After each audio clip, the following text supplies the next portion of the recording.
අය ස්පාශය ෆිට්නස් අලුතෙන් YouTube චැනල එකට අලුත් YouTube චැනල එකට විඩියක් හිතුවා. අද මම කතා කරන්න යන්නේ මගේ කන්ෆිඩන්ස් බිල්ඩ් වුණේ කොහොමද කියලා. සරල ස්ටෙප් 3ක් ගොඩක් මේ ඉන්න වර්තමාන කට්ටියගේ කන්ෆිඩන්ස් ඇත්තටම බිල්ඩ් වෙන එක මාර අඩුයි. මොකද ගොඩක්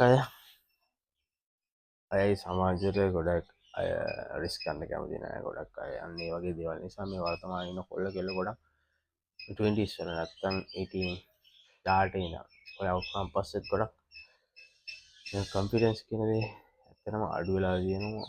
නිසා අද මම කතා කරන්න මගේ කම්පිටන්ස් බිල්ඩ් වුණේ කොහොමද මේ ඇක්ෂන් 3 ගත්ත නිසා. පළවෙනි ඇක්ෂන් එක තමයි මගේ කන්ෆිඩන්ස් එක බිල්ඩ් වෙන එක දෙයක්. මම මගේ හෙල්ත් එක ගැන හිතන්න ගත්තා. ඒ කියන්නේ මගේ සෞඛ්‍ය ගැන. මම ජිම් යන්න ගත්තා. මම වර්කවුට් කරන්න ගත්තා. මම හැමදාම ජිම් එකට යනවා. ඊට පස්සේ මම හරියට කලබල දේවල් ජංක් ෆුඩ් නොකා ඉන්න නෙමෙයි. ජංක් ෆුඩ් දැන් ඉඳලා කෑවට හෙල්ත් එක ගැන හිතලා හොඳ කෑම ගන්න ගත්තා. මම මගේ කෑම හදාගන්න try කරා. හොඳට නිින්දක් ගත්තා. හොඳ නිදාගන්න try කරා. හොඳ පැය 7ක් 8ක් නිදාගන්න try කරා. අන්න ඒ වගේ හෙල්ත් එක ගැන හිතුවා. මගේ මයින්ඩ්සෙට් එක ගැන. අන්න ඒ වගේ හිතුව නිසා හෙල්ත් එක ගැන හිතුව නිසා අනිත් අර වඩා මම කොන්ෆිඩන්ස් වැඩි වෙනවා කියලා මට හිතුණා. දෙවෙනි එක තමයි මගේ කොන්ෆිඩන්ස් වැඩි වෙන තව හේතුවක්. මම රිස්ක් එකක් ගත්තා. මම ජොබ් එකක හිටියා. ඒ ජොබ් එකේ මම ඉස්සරහට යන්න try කරනවා. තාමත් try කරනවා. අන්න ඒ වගේ රිස්ක් එකක් ගන්න මොකක් හරි දෙයකින්. මොකක් හරි කෝස් එකක් කරන්න. මොකක් හරි දෙයක් ඉගෙන ගන්න අලුත් දෙයක්.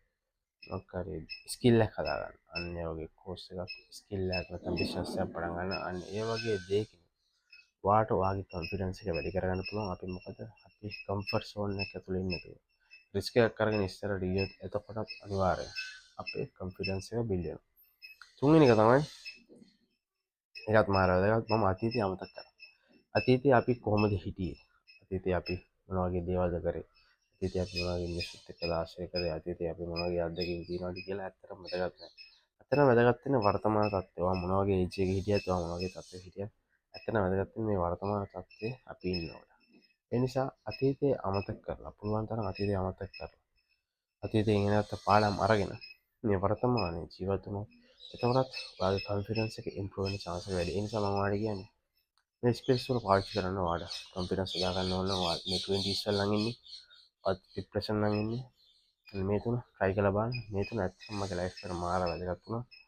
ඒ නිසා try කරලා බලන්න, subscribe කරලා තියාගන්න.